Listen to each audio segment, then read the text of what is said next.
안녕하세요 여러분. 오늘 하루도 주님과 온전히 동행하는 그런 하루가 되기를 축복합니다. 오늘 말씀은 역대상 22장 말씀입니다. 그때 다윗이 말하였다. 바로 이곳이 주 하나님의 성전이요 이곳이 이스라엘의 번제단이다. 다윗은 이스라엘 땅에 있는 외국인을 불러 모으고 석수들을 시켜서 하나님의 성전을 지을 네모난 돌을 다듬도록 명령하였다.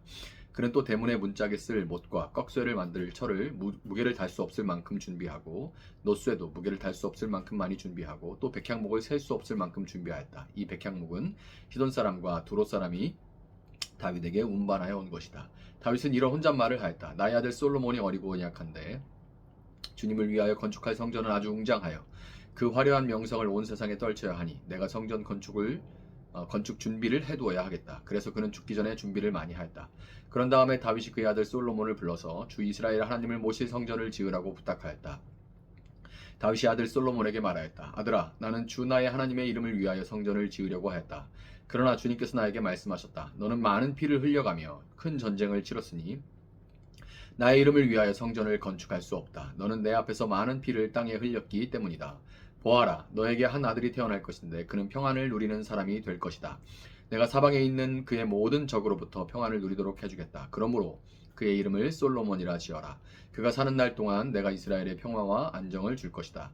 그가 내 이름을 위하여 성전을 건축할 것이다. 그는 내 아들이 되고 나는 그의 아버지가 되어 이스라엘 다스리는 그의 왕위가 영원히 흔들리지 않고 튼튼히 서게 해줄 것이다.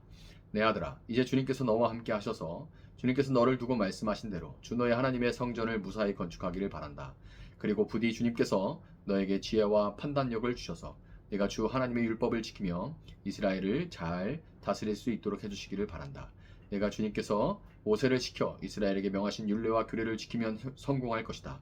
강하고 굳건하여라. 두려워하지 말고 겁내지 말아라. 내가 주님의 성전을 지으려고 금 10만 달란트와 은 100만 달란트를 준비하고 놋과 쇠는 너무 많아서 그 무게를 다 달 수 없을 만큼 준비하고 나무와 돌도 힘들여 준비하였다. 그러나 네가 여기에 더 보태야 할 것이다. 너에게는 많은 일꾼이 있다. 채석공과 석수와 목수와 또 모든 것을 능숙히 다룰 줄 아는 만능 기능공들이 있다. 금과 은과 놋과 쇠가 무수히 많으니 일어나서 일을 시작하여라. 주님께서 너와 함께 하시기를 빈다. 그런 다음에 다윗은 이스라엘 모든 지도자에게 그의 아들 솔로몬을 도우라고 당부하였다.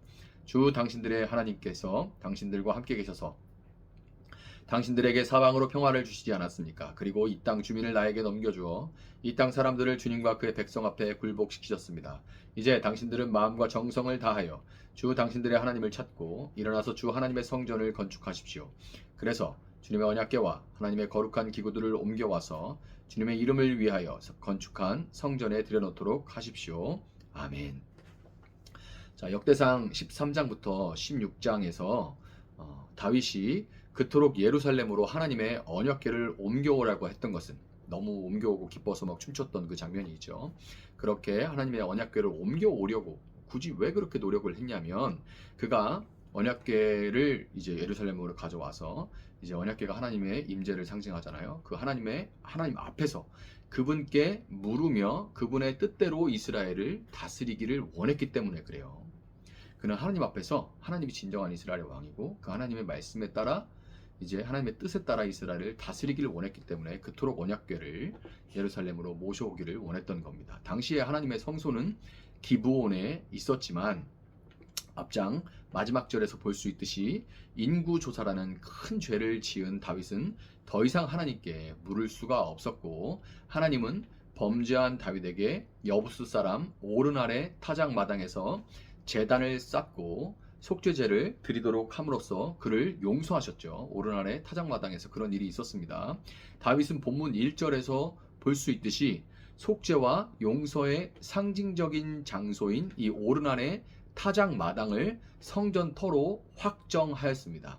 성전터가 이제 확정이 되니까 다윗은 본격적으로 성전 건축을 위한 준비를 시작해요. 이제 터를 준비하고 그 다음에 이제 필요한 재료들을 준비하기 시작하죠.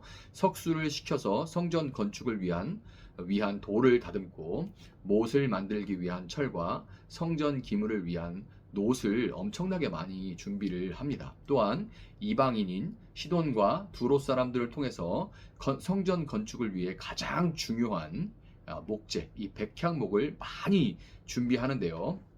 이는 이방인들조차 이스라엘의 하나님과 또한 그분의 뜻에 따라서 다스리는 다윗에게 감화를 받고 다윗에게 선한 영향력을 받아서 기꺼운 마음으로 타종교의 신이잖아요. 그런데 기꺼운 마음으로 성전 건축에 동참했다는 것을 보여줘요. 다윗에게 영향을 받은 거죠. 감화를 받은 거예요. 이스라엘의 하나님. 그는 참신이다. 그러니 저렇게 참신을 섬기는 다윗이 저렇게 하나님을 따라 저렇게 다스릴 때 나라가 부강하지 않냐. 이렇게 감화를 받은 거예요.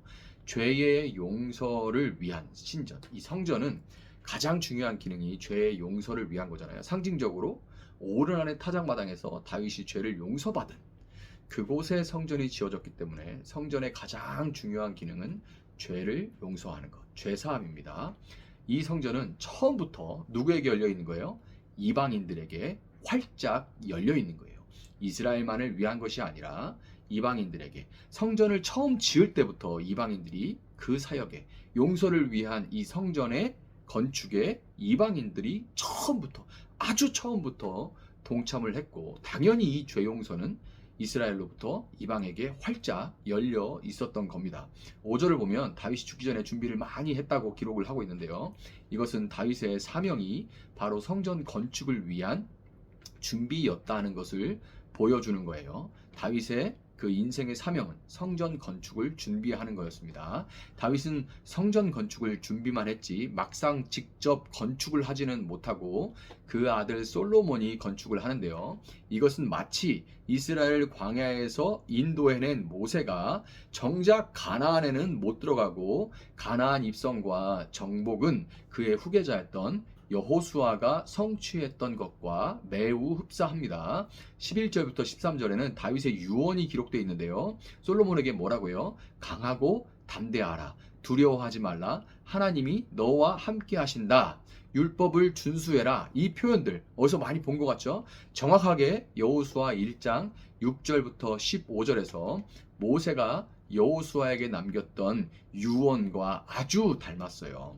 모세 거의 복붙한 거나 마찬가지죠. 모세가 기록자는 다른데 그런데 내용이 많은 차이가 시간도 많이 차이가 있는데 내용이 거의 같아요.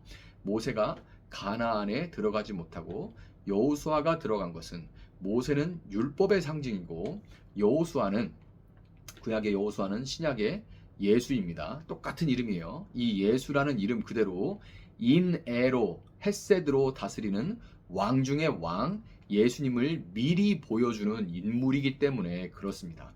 이와 마찬가지로 다윗 역시 피를 너무 많이 흘렸기 때문에 성전을 건축하지 못하고 그 아들 솔로몬이 대신해서 성전을 건축하게 된 거죠. 이와 마찬가지로 솔로몬은 9절 보아라 너에게 한 아들이 태어날 것인데 그는 평안을 평화 평안 다 똑같은 말입니다. 평안을 누리는 사람이 될 것이다. 내가 사방에 있는 그의 모든 적으로부터 평안을 누리도록 해주겠다. 그러므로 그의 이름을 솔로몬, 평화, 샬롬으로부터 쉐로몬, 솔로몬이 만들어진 이름인 거예요. 솔로몬이라고 지어라. 그가 사는 날 동안 내가 이스라엘에 평화와 안정을 줄 것이다. 이 말씀 그대로 평강으로 온 땅을 다스릴 평강의 왕, 평화의 왕, 예수님의 모형이 바로 솔로몬이에요. 그래서 이런 구조로 모세와 여호수아를 비교하고 다윗과 솔로몬을 비교해서 이렇게 의도를 가지고 기록을 한 겁니다. 역대기는 이미 솔로몬의 성전이 무너진 이후에 기록됐죠.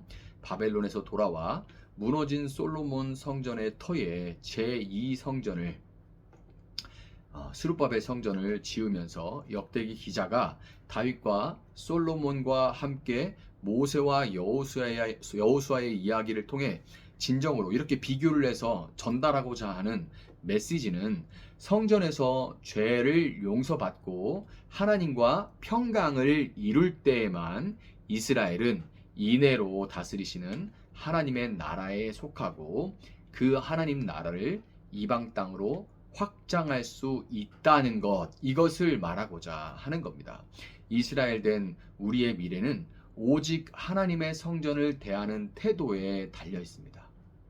하나님의 백성이 하나님의 임재와 왕권의 상징, 하나님의 다스림의 상징인 이 성전을 온전히 보존하는 동시에 그 성전에서 겸손하게 기도할 때 이스라엘의 미래는 희망적이에요. 그럴 때의 이스라엘의 미래는 희망적입니다. 이 성전에 대한 신실한 태도야말로 하나님을 왕으로 인정하고 고백하는 가장 합당한 태도이기 때문에 그런 것이죠. 여호수아와 솔로몬이 가리켰던 예수님이 이 땅에 오신 이후 더 이상 나무와 돌로 지어진 성전이 아니라 참된 성전이신 예수님이 이제 우리와 함께 하십니다. 더 이상 나무와 돌로 지어진 그런 건축물이 아니라 참된 성전 대신 예수님이 우리 안에 계세요.